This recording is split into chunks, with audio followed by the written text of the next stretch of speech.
My name is Reverend Sadie Stone, and I am a United Methodist pastor serving in San Francisco, and I am part of the ICHRP Global Council.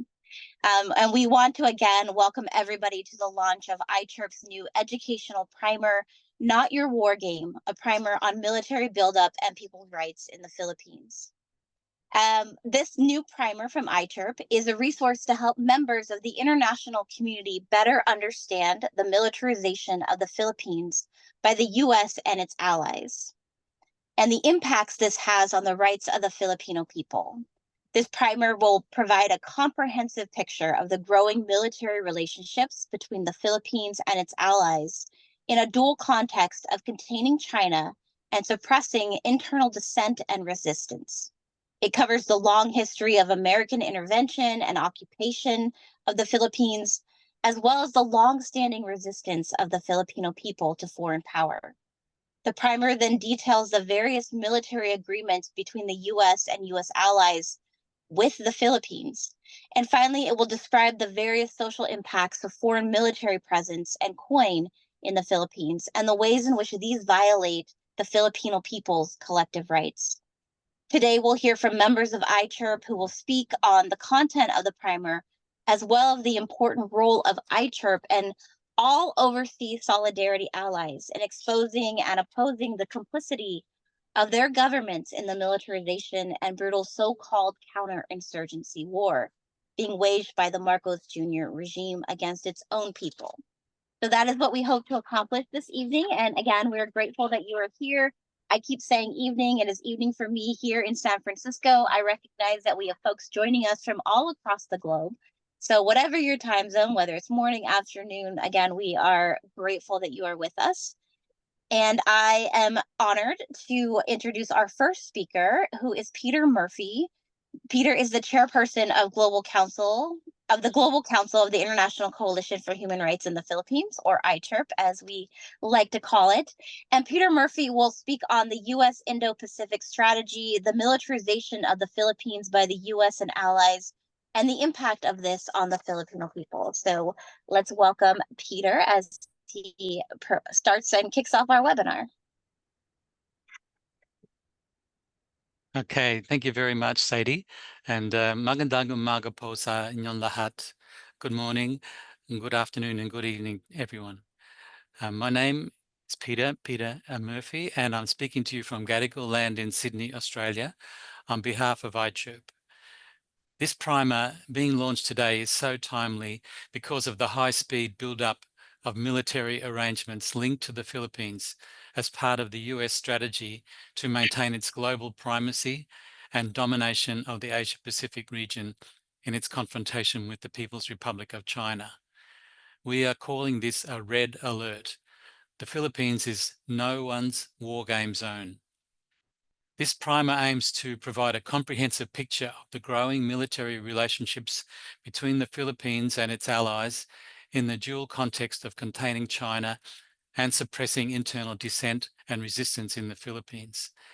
So ICHRP is calling on members of the international community to use this resource to strengthen their understanding of the situation and carry forward our campaigns to expose and oppose military collaboration with the brutal US Marcos Jr. regime.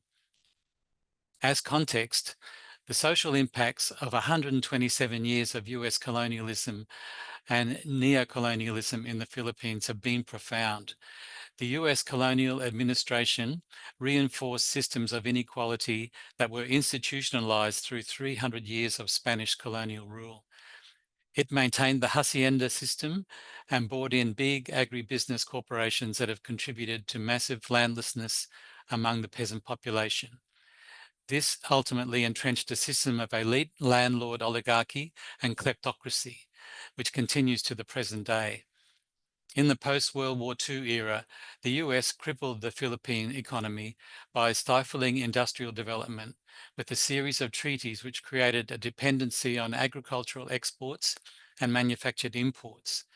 These were the Bell Act of 1947, which set quotas on Philippine exports to the US and also pegged the Philippine peso to the US dollar at a rate of 2 to 1.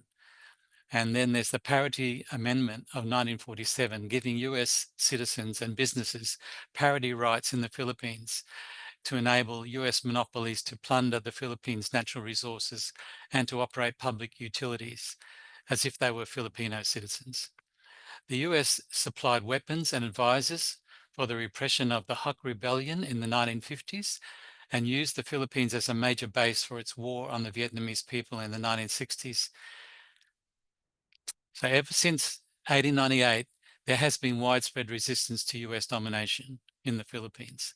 This resistance was boosted by the National Democratic upsurge in the 1960s. And on September 16, 1991, about 170,000 people mobilized in front of the Philippine Senate to call for an end to the US bases agreement, which enabled the huge US bases at Subic Bay and Clark Airfield. That same day, the Senate voted 12 to 11 to reject the renewal of the agreement, ending almost a century of US military presence in the country. This historic victory, however, was short-lived because within a decade, a visiting forces agreement with the US was signed or voted on by the Philippine Senate and signed, allowing the US military to return to the country. Today, the resistance continues against treaties that continue to violate Philippine sovereignty and allow the presence of US troops in the country. These are the 1951 Mutual Defense Treaty, the 1999 Visiting Forces Agreement, and the more recent Enhanced Defense Cooperation Agreement signed in 2014 that essentially turned the whole Philippine archipelago into a huge US military base.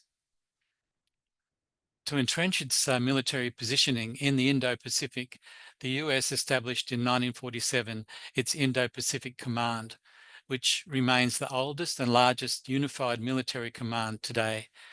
In 1950, the US commenced its policy of containing China and developed the island chain strategy to surround China and the Soviet Union, which at the time represented the most significant threats to US economic and ideological hegemony. The US has repeatedly intervened and launched wars of aggression in places like Korea, Vietnam, and the Philippines, where national liberation struggles threaten US access to resources and trade. As part of the overall China containment strategy, a long list of nations follow the US lead. They're following a US lead and have expanded military cooperation with the Philippines and have begun participating in military exercises in the Philippines. And this is the core data that ICHRP wants to convey in this primer.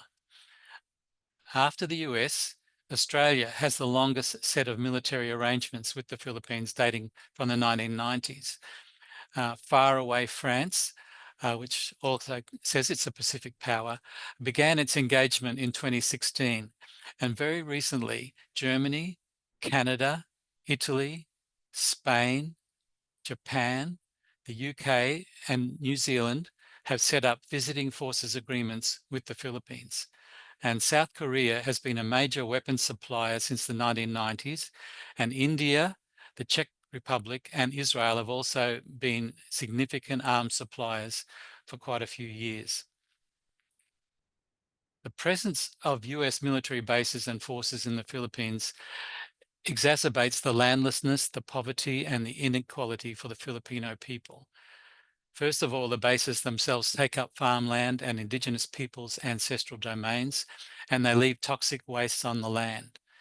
The military exercises that take place further alienate lands and leave unexploded ordnance in the landscape. As well, the US military personnel exploit Filipino women with many cases of violence and murder and the legacy of abandoned children. The presence of foreign military troops contributes to widespread violations of the Filipino people's economic, social, and cultural rights, and most importantly, their right to self-determination. Here are some specific cases of incidents. In 2015, under the Aquino presidency, there was the Mamasapano massacre, which took the lives of civilians in a so-called counter-terror operation in Mindanao. Suara Bangsamoro, a Progressive People's Party, identified the body of a US military officer killed in that operation, despite the US denial of their presence there. And in 2017, under the Duterte administration, the US played an integral role in directing and providing intelligence when the Philippine Army and Air Force bombarded Marawi City, displacing over 400,000 civilians and killing about 1,000. Most recently, in 2025, a US spy plane crashed in a rice field near Amputan, Mindanao, striking fear among the civilians there and killing a carabao, which is a basic farm animal for the peasants, who are the poorest class of people in the Philippines. While the US and Philippine government promote their cooperation as a form of external defense, the reality is that the US presence and aid supports a military that is primarily focused on counter-insurgency, which has got the acronym COIN operations. The Philippines' official national vision and national security policy are applications of the United States COIN strategy.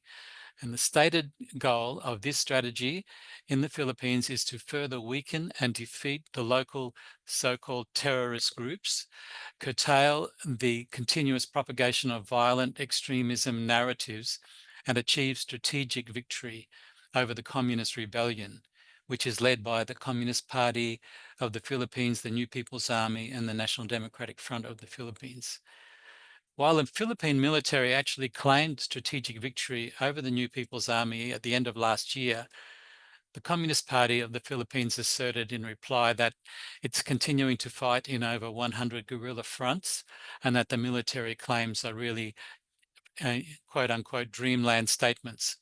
Credible independent commentators continue to say that military action alone will never resolve the issues underlying the armed rebellion. This COIN strategy or policy is brutal and far-reaching and was fully exposed at the International People's Tribunal on War Crimes against the Filipino people held in Brussels in May last year. The Philippine governments of Rodrigo Duterte and Ferdinand Marcos Jr.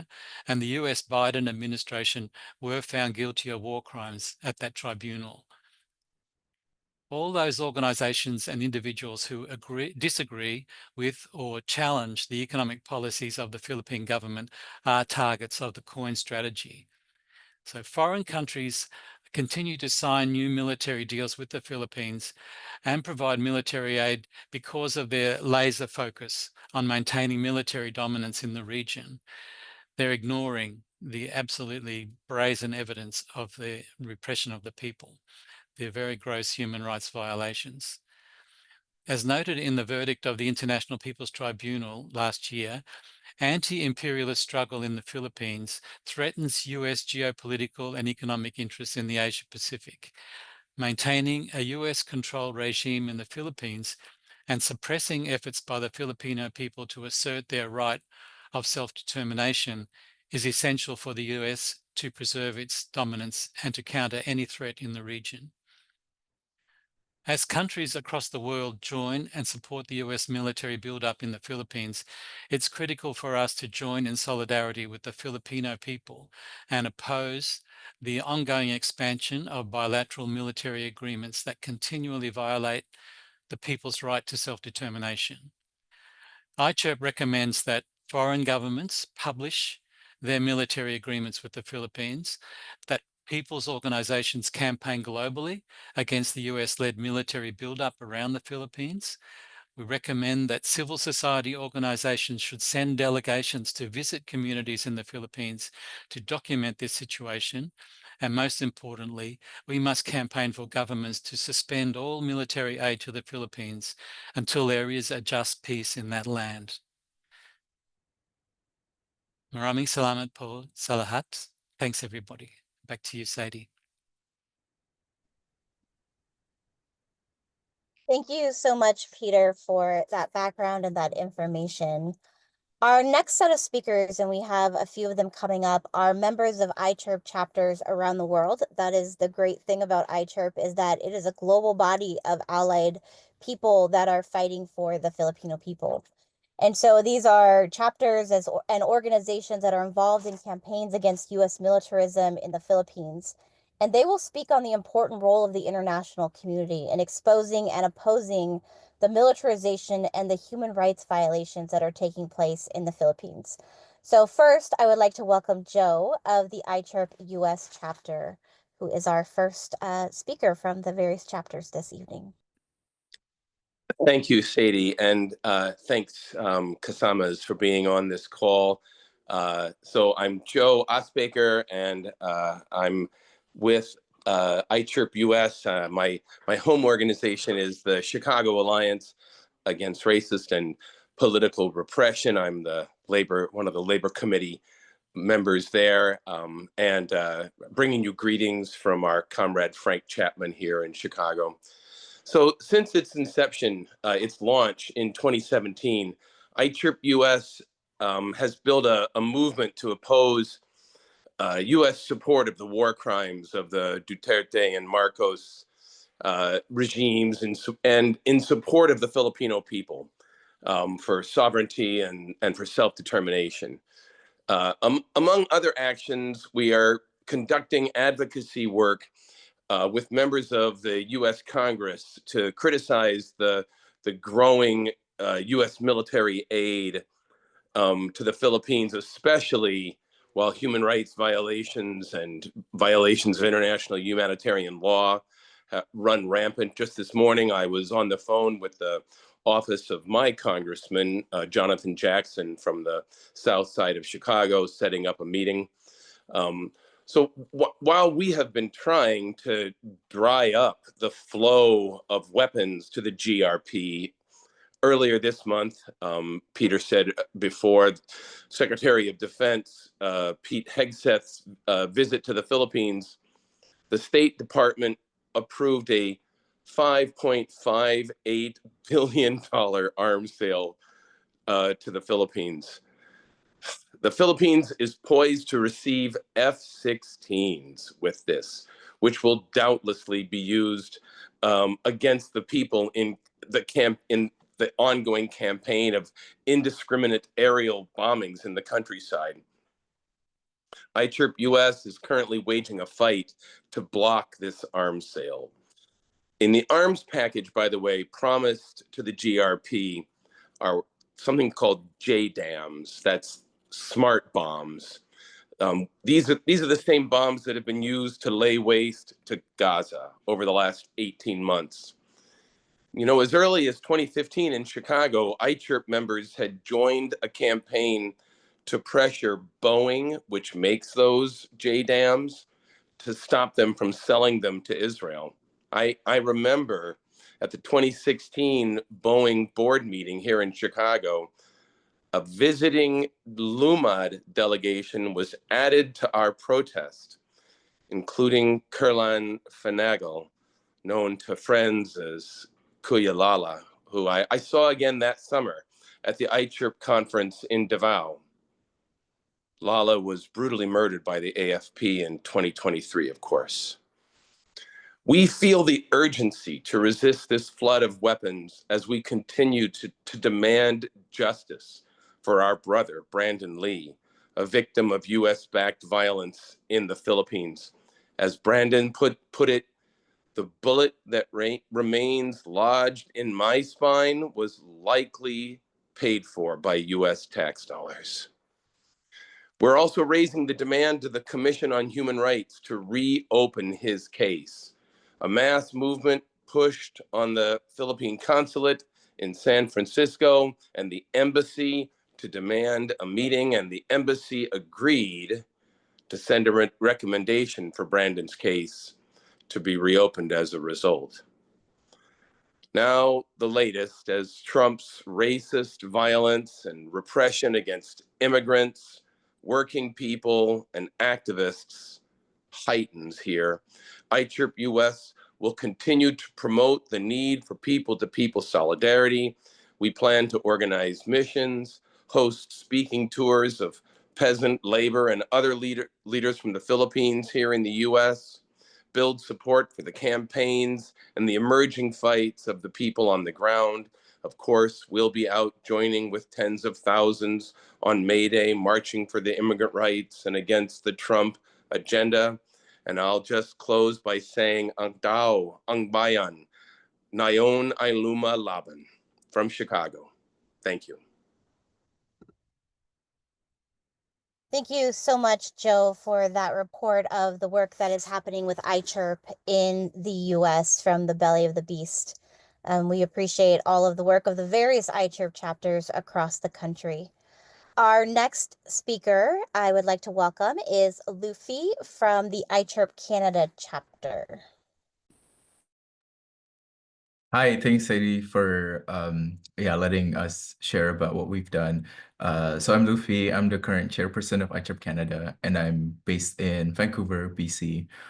I think while the US-led military buildup in Canadian involvement in the Philippines has really ramped up in the last 2 years, ICHRP Canada has we've actually been campaigning and conducting a lot of advocacy work towards opposing Canada's technical, financial, and programmatic support for the Philippine military and their counter-insurgency programs going back to 2021, 2022. For example, in 2022, we've released briefing papers calling out the Canadian government's complicity and potential support for the government of the Philippines' efforts to use their counterterrorism campaigns as a tool of repression and to curtail the rights and freedoms of citizens. In 2023, we also organized a speaking tour of Bayan Muna nominee Attorney Nery Colmenares, where with the briefing paper, we were also able to conduct advocacy and met several members of the Canadian Parliament to raise some of these issues to them. More recently, so last year, President Marcos Jr. was actually invited to Canada for the 75th anniversary of Canada-Philippine relations, but he didn't end up coming, and then there were also like some changes in the Canadian government with Prime Minister Justin Trudeau stepping down this year, and now there's like an interim prime minister before the federal elections happen on April 28. But so around that time, we conducted a tactical campaign around the expected visit, and we're also campaigning strategically to criticize Canada's Indo-Pacific strategy overall, which includes elements of enhanced defense and economic cooperation with the Philippines. So some of the things we've done in terms of advocacy, so ICHRP Canada had a General Assembly last May where we had some guests for the conference. Nery was one of them, Tinay from Karapatan was one of them, and Amira from Sandugo, also one of the Bayan Muna, the Makabayan nominees are also met with some of the members of parliament to raise concerns on the memorandum of understanding that the Canadian on defense cooperation that the Canadian and Philippine governments signed in January 2024. In November, ICHRP Canada members and Tinay also testified in Canada's Standing Committee on National Defense to oppose the status of visiting forces agreement, which is being negotiated between the Philippine and Canadian governments, as well as to raise our concerns on the human rights implications of having Canadian troops on Philippine soil. We also work with major ecumenical church organizations in Canada, such as our members, the United Church of Canada, Kairos Canada, and the Anglican Church of Canada, who recently joined as a member organization, as well as some of our partners like Development and Peace, to draft a letter to the Minister of Foreign Affairs, Melanie Joly, urging the Canadian government to support the resumption of the peace talks and halt the defense cooperation with the Philippines, and to urge the Philippine government once again to remove barriers to the peace talks, such as by repealing counter-insurgency policies like the Anti-Terrorism Act and Executive Order 70, which established the NTF-LCAC. We also then had some follow-up meetings with Global Affairs Canada, where they listened to more of our concerns about the status of visiting forces agreement. And most recently, we sent another letter to the Canadian government to raise concerns with the free trade agreement that's being proposed between Canada and the Philippines, specifically to criticize export promotion efforts around the export of defense and security materials as well as mining. So unfortunately, as of March, the Canadian and Philippine governments declared that they have concluded negotiations for the SOPFA and they're planning to ratify it this year. So we do have a lot of work to do here in Canada in order to build popular consciousness and a mass movement around militarization in the Philippines and to get more people to talk to the representatives about these issues. And I think, yeah, with the recent rifts in Canada-US relations, such as what's happening with the tariffs and President Donald Trump's thinly veiled threats of annexation towards Canada, we think that the conditions are really favorable to agitate more and more Canadians around military spending abroad and build a mass movement around US-led militarization in different countries, including the Philippines. So yeah, I'm excited to see where this work will take us. Thank you.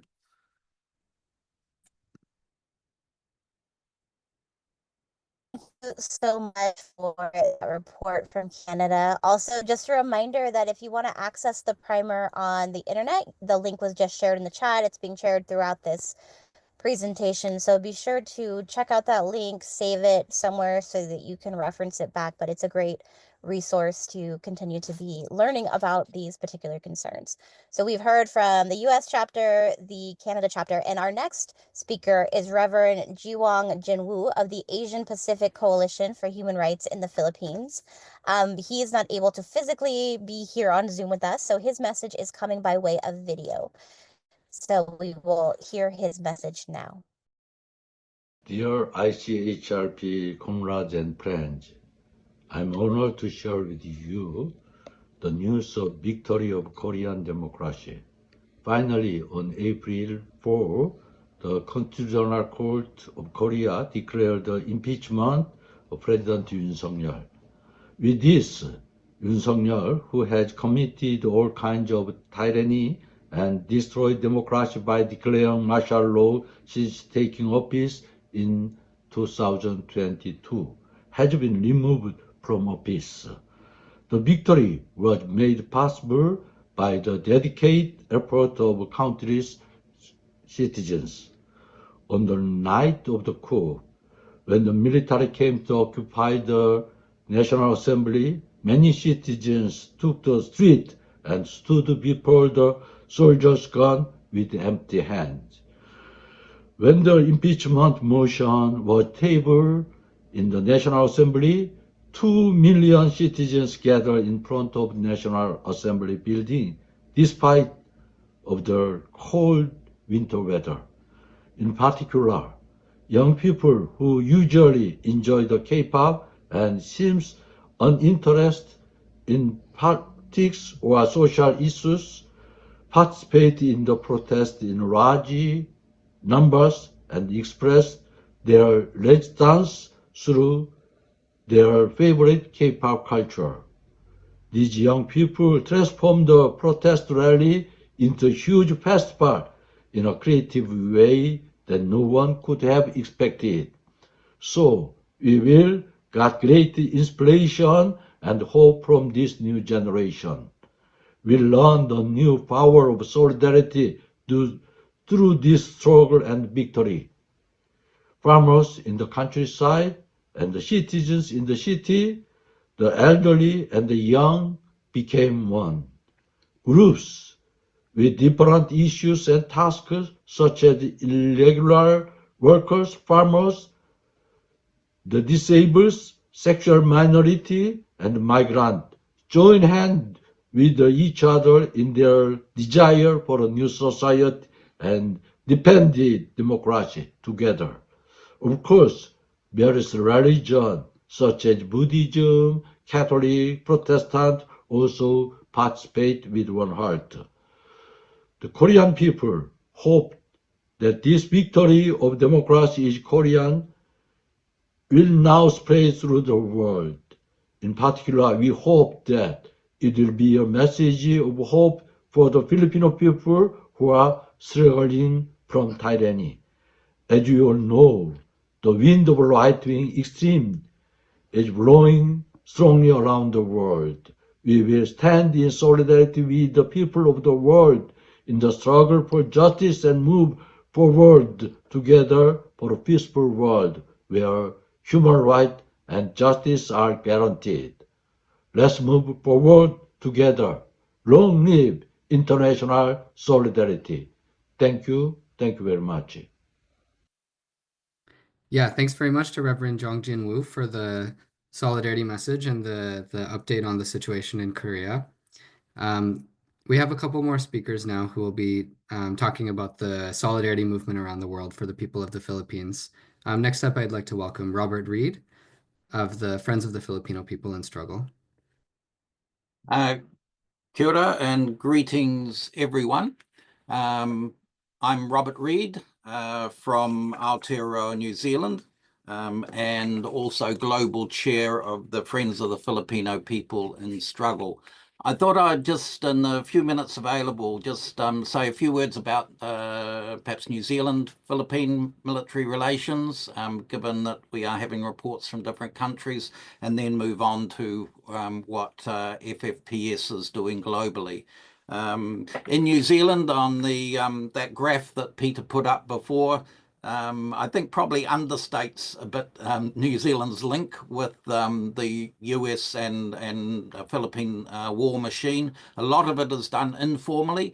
The Visiting Forces Agreement has been renegotiated, or has been agreed, and is meant to be signed sometime this month. So we're just waiting to see what happens with that.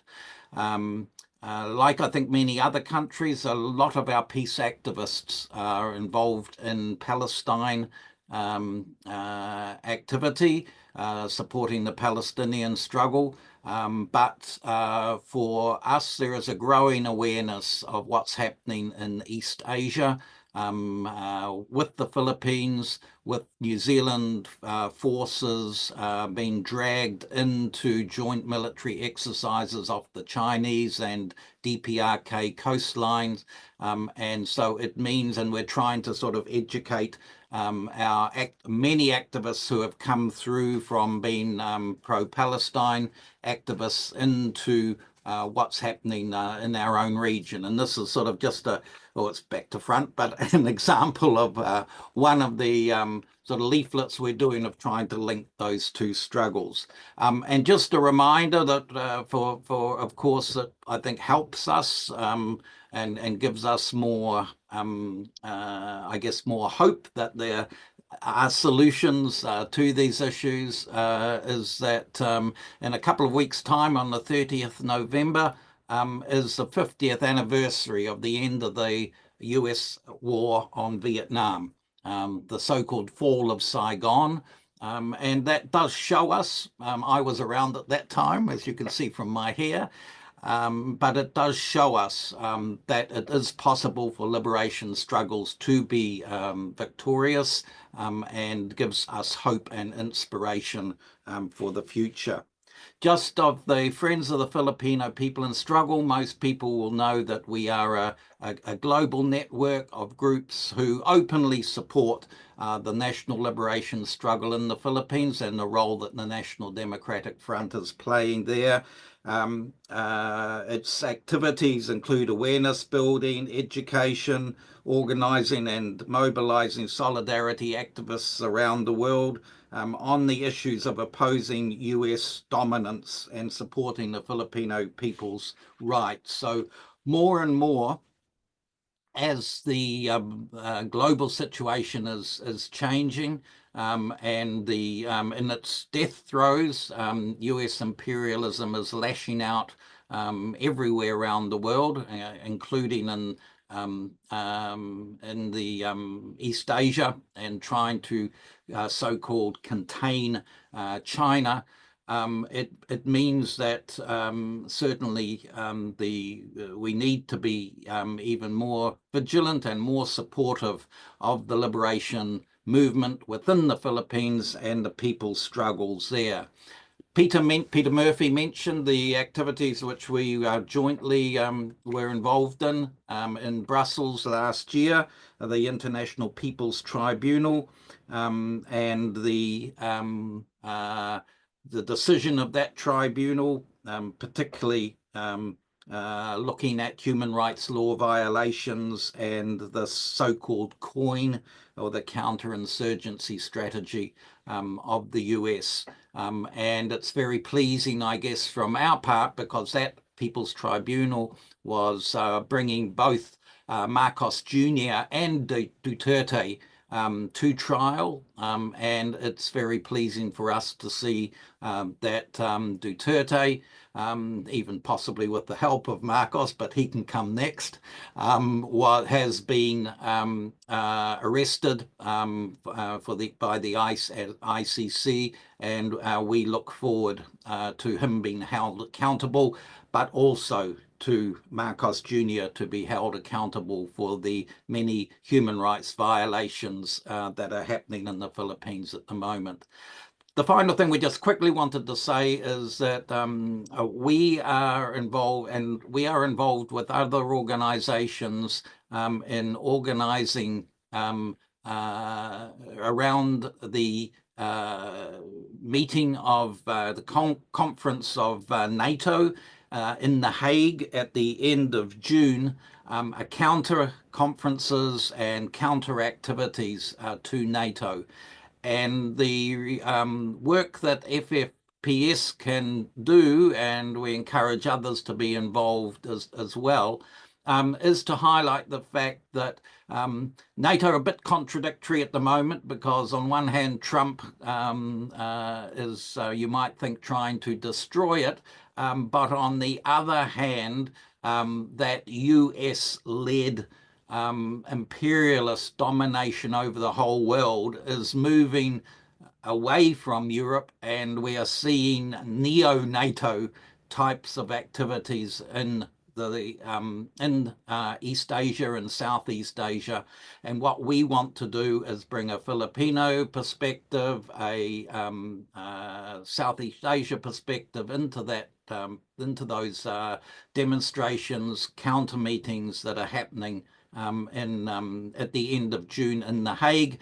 As a step towards that, we have our own day to celebrate and promote the work and just struggle of the National Democratic Front on the 26th of this month.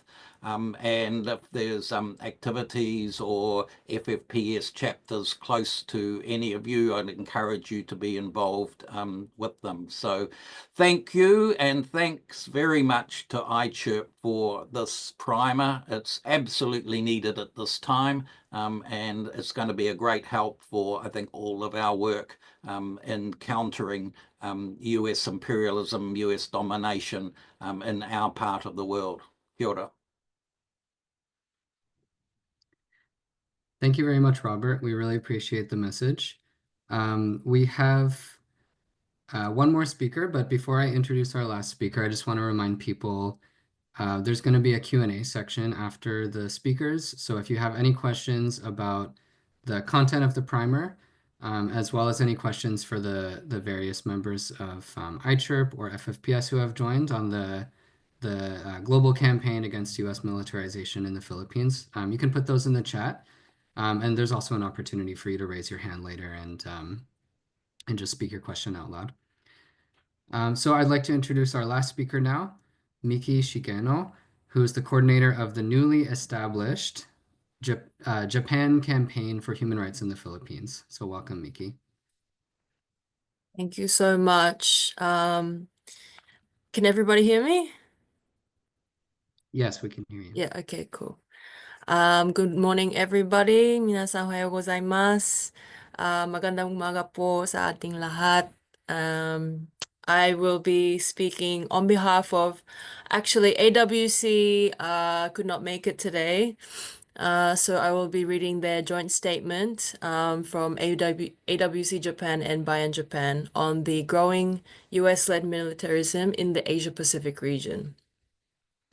So last year, the Philippines and Japan signed the Reciprocal Access Agreement, or the RAA, a move that Bagong Alianza Makabayan or Bayan, AWC Japan, and allied organizations worldwide strongly condemn as such a dangerous step towards increased militarization and conflicts in the Asia-Pacific region.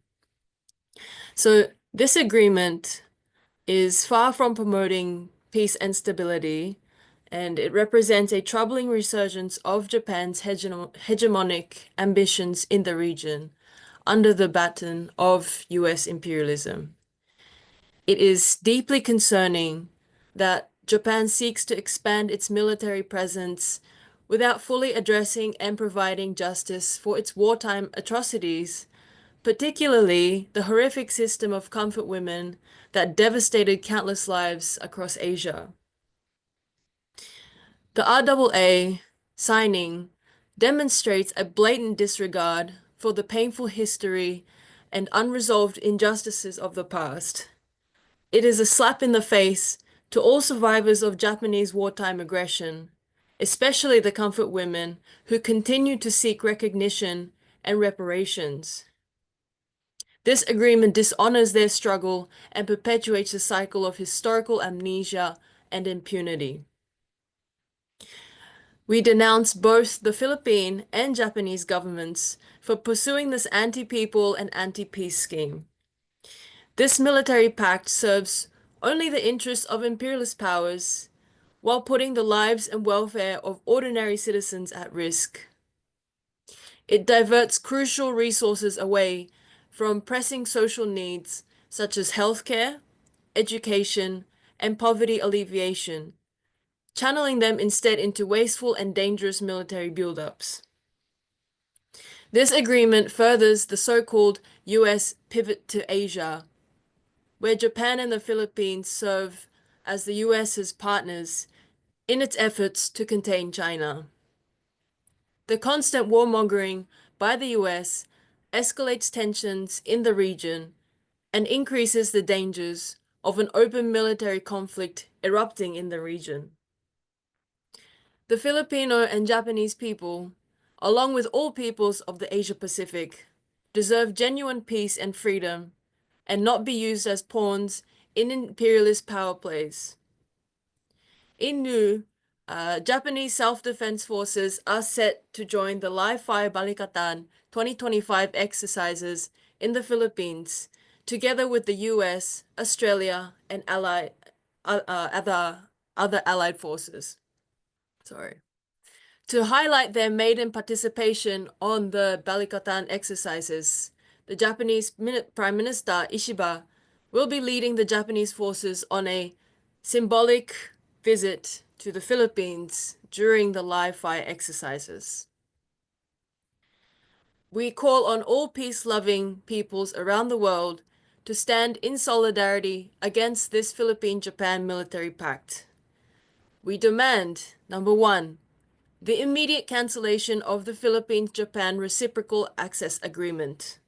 Number two, abrogation of the U.S. Visiting Forces Agreement, Enhanced Defense Cooperation Agreement, and all other agreements that heighten tensions in the region and tramples upon Philippine national sovereignty. Number three, genuine justice and reparations for all victims of Japanese wartime atrocities. And number four, the rechanneling of military spending towards social services and people's needs. Number five, that the Japanese government step back from the path of war and adhere to its constitutional provisions for peace. And number six, that the Philippine government adopt an independent foreign policy that should guide all its dealings with both China and the US-led coalition that includes Japan. So now I will announce some actions and activities by AWC, Bayan Japan, Migrante Japan, and ICHRP. So AWC will conduct a demonstration action at the front of the Japan's Defense Department this April 18th to expose and oppose the 8.7 trillion yen or 55 billion US dollar defense budget for 2025, which is a record high and up 9.4% from last year. And then on April 28th, AWC Japan, Bayan Japan, and ICHRP will hold a joint online webinar on the issue of the live-fire Balikatan exercises, to which Japan's Defense Force will be participating as a combatant, as a full-fledged participant. I will shamelessly promote it in our chat box. I'll type it after my speech. So please join us and share it around with your contacts as well. So let us unite in the struggle against wars of intervention and aggression for a just and lasting peace, one that respects historical truth, upholds people's rights, and rejects imperialist domination in all its forms. Thank you.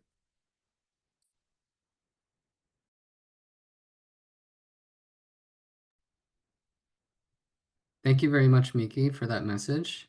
And I think I can speak on behalf of all members of ICHRP here who are present that we're excited to have a whole new member organization of the coalition on board with us, particularly in such an important place in the world in the context of this inter-imperialist rivalry.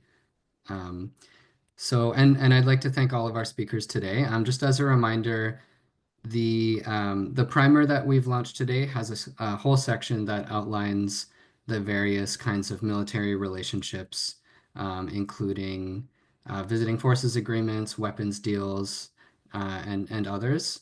It outlines some of the things that have been mentioned today by our speakers, but there's also a much longer list that Peter touched on a bit earlier. So you can find some of that information in the primer, and the link was just sent once again in the chat. So once again, the primer is available.